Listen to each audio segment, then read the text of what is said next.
Hello बच्चों, चलिए प्रश्न पढ़ते हैं। तो प्रश्न में दिया गया है मूल दाब सर्वाधिक होता है जब, तो हमारे पास विकल्प हैं। वाष्पोत्सर्जन अधिक होता है और अवशोषण बहुत कम। बी है वाष्पोत्सर्जन बहुत कम होता है और अवशोषण बहुत अधिक। सी है वाष्पोत्सर्जन बहुत अधिक होता है और अवशोषण भी बहुत अधिक होता है। और डी है वाष्पोत्सर्जन और अवशोषण दोनों ही धीरे होते हैं। तो इस प्रश्न की मुख्य अवधारणा के बारे में हम जान लेते हैं। तो यहाँ लिखेंगे मुख्य अवधारणा। इस प्रश्न की मुख्य अवधारणा है हमारे पास मूल दाब। तो मूल दाब से क्या तात्पर्य होता है और कब यह उत्पन्न होता है, ये भी हम जान लेते हैं।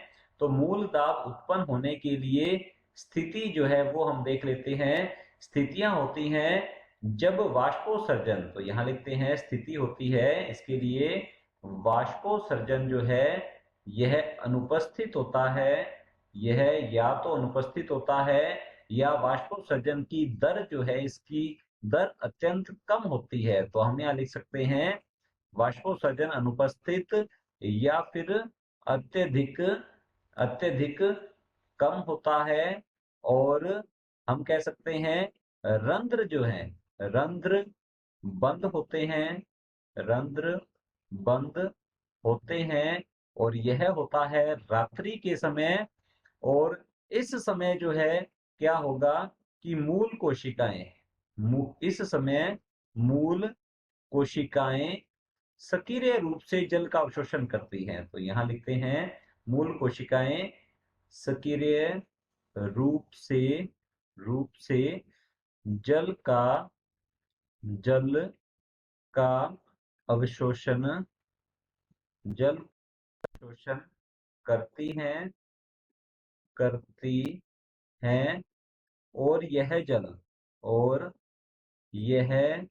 जल मूल जाइलम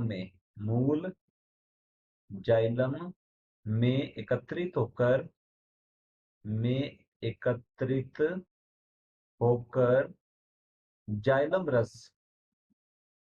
जाइलम रस में धनात्मक दाब उत्पन्न करता है। जाइलम रस में धनात्मक दाब उत्पन्न करता है। तो जाइलम रस में इस सक्रिय रूप से अवशोषित जल के द्वारा उत्पन्न धनात्मक दाब जो है इसे ही कहा जाता है मूल दाब। तो यहाँ लिखेंगे इसे मूल दाब के नाम से जाना जाता है। और यह मूल दाब जो है यह जल को कुछ दूरी तक ऊपर चढ़ाने के लिए अर्थात रसारोहण के लिए उत्तरदायी होता है। तो हमारे पास जो प्रश्न है मूल दाब सर्वाधिक होता है जब, कब यह सर्वाधिक होता है जब वाष्पोत्सर्जन जो है यह अनुपस्थित होता है अर्थात रंध्र बंद होते हैं पादप के, तब जो मूल दाब है यह सर्वाधिक होता है। तो हमारे पास विकल्प ए दिया गया है वाष्पोत्सर्जन अधिक होता है तथा अवशोषण बहुत कम। तो हमारा ए विकल्प जो है ये गलत होगा। इस स्थिति में मूल दाब उत्पन्न ही नहीं होता है।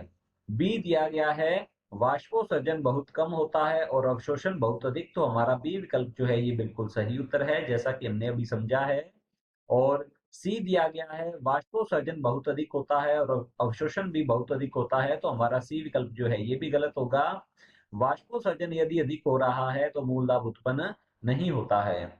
डी है वाष्पोत्सर्जन और अवशोषण दोनों ही धीरे होते हैं। तो हमारा डी विकल्प जो है ये भी गलत होगा। विकल्प बी बिल्कुल सही उत्तर है। आशा करता हूं आपको समझ में आया होगा। धन्यवाद।